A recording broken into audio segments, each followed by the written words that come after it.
ce débat. L'honorable député de Louis-Saint-Laurent. Merci, Monsieur le Président. Merci.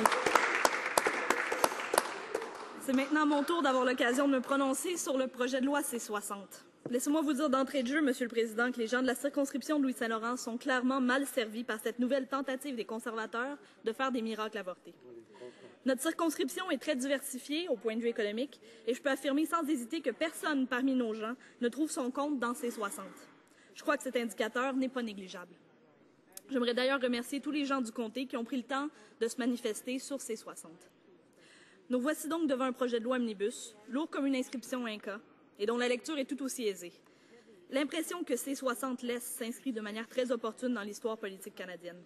Les conservateurs s'acharnent à faire passer des projets de loi omnibus parce qu'ils détiennent le pouvoir qu'une fois aux 35 ans et qu'ils doivent concentrer leurs efforts pour forcer le passage de leur loi en grosses boulettes massives.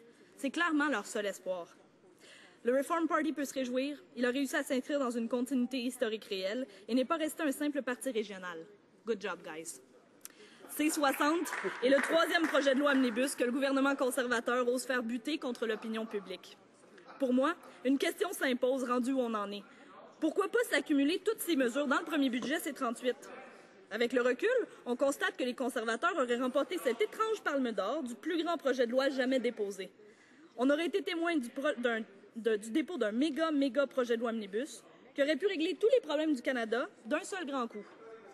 Quoi qu'en disent les conservateurs, ce budget freinera l'économie canadienne au lieu de la relancer. Le budget de 2013 supprime des milliers d'emplois, coupe dans les dépenses de programmes directs et ralentit de façon significative la croissance du PIB. Nous sommes actuellement en présence de la technique publicitaire qui veut qu'on promeuve le visage positif pour répandre les effets néfastes. Ce triste manque de nuances, ce tout blanc tout noir, demeure après 8 ans la marque de commerce du Parti conservateur. On sert du mot de croissance pour cacher l'intérêt corporatif le plus primaire. En fait, la seule chose qui montre la moindre croissance dans ces 60, c'est l'ego des conservateurs, sans compter bien sûr l'ampleur des scandales éthiques complémentaires. D'autres de mes collègues l'ont mentionné, mais je dois réitérer que le bureau du directeur parlementaire du budget a indiqué que ces compressions sont complètement superflues pour rétablir l'excédent budgétaire structurel. Je n'ai pas l'habitude d'accuser le gouvernement conservateur de vouloir être démagogique dans mes discours, sauf que cette fois-ci, comme l'indiquent mes propos précédents, le parti au pouvoir se retrouve dépassé par sa propre folie. Alors que les salaires stagnent, que les emplois sont incertains et que les ménages et les citoyens moyens sont lourdement endettés, pourquoi est-ce que la logique comptable acharnée prime désormais sur tout? Le Canada, ce n'est pas seulement des indicateurs économiques manipulables, c'est d'abord et avant tout des gens. Le message des conservateurs, dès qu'on touche l'économie, il est clair. C'est la survie ou la faiblesse. Pour eux, tous les Canadiens doivent leur vie à l'économie. Si on ne donne pas aux gens les moyens du succès économique, on fait fausse route. Ce sont les gens qui font l'économie et non l'inverse. Les indicateurs économiques, qui semblent si sémantiques et incontournables, ne voteront pas en 2015. Ce sont les gens que le gouvernement a abandonnés qui vont défaire des projets comme C-60. Et puisque nous parlons de lui, C-60 se mêle évidemment de toute une variété d'enjeux distincts et éparpillés, et à chaque fois avec la même main de fer. Par exemple, et cet exemple n'est pas passé inaperçu au sein du public, plusieurs sociétés d'État voient leur capacité à la négociation collective réduite, voire carrément usurpée. Dorénavant, durant leurs négociations, nos sociétés d'État devront composer avec l'avis incontournable du président du Conseil du Trésor qui siégera, fier comme Bachar al-Assad, au bout de la table. De cette opinion gouvernementale si précieuse, nous ne pourrons plus nous départir. Est-ce que cette présence supposément auguste est vraiment nécessaire? Non, mais tant qu'à y être, menons à terme cette logique. Créons un ministère de la surveillance des négociations syndicales. Parce qu'après tout, c'est l'avenir du Canada qui en dépend. Non, mais c'est-tu absurde? Les conservateurs continuent de s'attaquer aux travailleurs canadiens en croyant s'attirer la reconnaissance d'une classe sociale indéterminée à laquelle personne n'appartient. C'est comme un conte des mille et une nuits, mais sans magie. Parce que la magie est achevée. Lors du dernier budget, le ministre des Finances, sémillant comme du Prosecco, avait utilisé une tactique de diversion très efficace. D'emblée, en abordant l'annonce de la teneur tortueuse de C-38, il annonçait qu'il éliminait le sous-noir. C'était le viatique, le péage pour faire accepter l'énormité de ce projet de loi au public canadien. D'un seul coup, tout se réduisait à l'abolition du sou. Les conservateurs s'achetaient un look moderne pour pas cher. Ils y reviennent cette année avec un projet de loi budgétaire tout aussi énorme et insensible, mais minus le détour si opportun de la scène noire. Mais la métaphore peut se tenir au-delà de la décence, parce que C60 ne créera même pas une scène de croissance économique. C60 n'est qu'une litanie de mesures punitives à l'égard des travailleurs et des sociétés d'État, et ensuite qu'une série de réajustements tarifaires qui, au bout du compte, n'auront aucun impact majeur sur les budgets personnels du pays. Les chiffres cités par la directrice parlementaire du budget me sidèrent.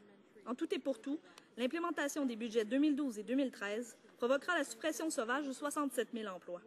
Ceci, il faut bien s'y attendre, provoquera un recul net du PIB de 0,57 %.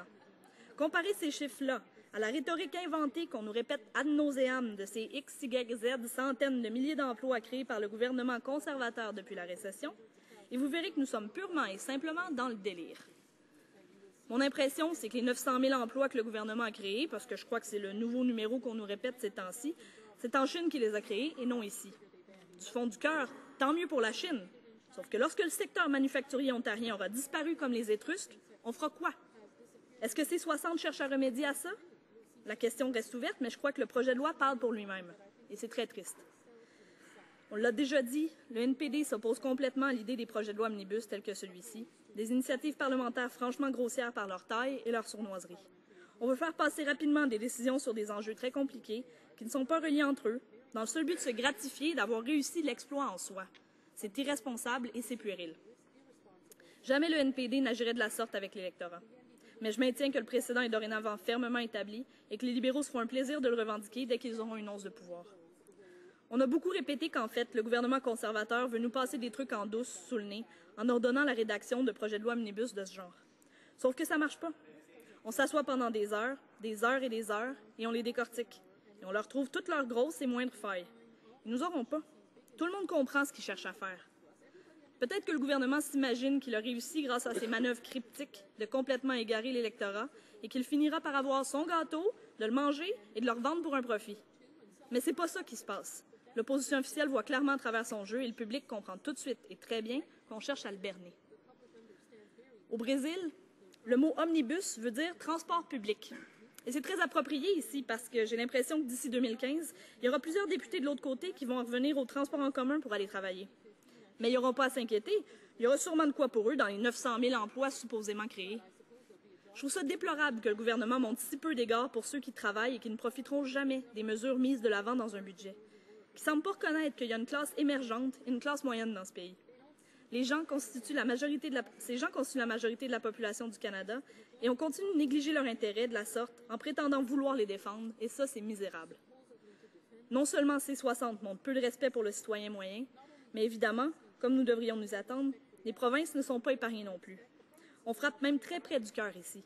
On s'en prend sans la moindre excuse et sans la moindre explication à un programme auquel le Québec en entier est extrêmement attaché. Le Fonds de solidarité des travailleurs du Québec est une ressource nationale pour tous les Québécois qui ne peut pas être attaquée impunément. Notre province a su développer son économie de manière compétitive, imaginative et durable grâce au fonds de la FTQ. En y portant atteinte, le gouvernement conservateur porte atteinte au Québec même. Et j'aimerais bien que les 5 députés québécois du Parti conservateur aient le courage de se lever, de défendre cette décision condamnable pendant qu'ils ont encore l'opportunité de représenter la voix québécoise à la Chambre des communes. Je connais mon monde et ça, c'est le clou final dans le cercueil de l'aventure québécoise avec le Parti conservateur. Vous savez, Monsieur le Président, je n'ai pas l'option de me garder du ton accusateur que j'ai utilisé en vous exprimant ma pensée. Parce que je parle au nom de ma génération, ceux qui ont entre 18 et 35 ans et qui ne sont pas dupes de cette jambette magistrale qu'on impose à notre société pour des intérêts mercenaires. J'ai le devoir de parler pour tous ceux qui n'ont pas l'occasion d'être dans ce siège. La jeunesse de cette société, que le gouvernement conservateur cherche tant à contrôler, est d'un dynamisme tel que tous les C38, C45 et 60 choquent par leur ridicule. Ne sous-estimez pas la jeunesse du Canada. Ensemble, elle est capable de bien plus que ne le croit le gouvernement.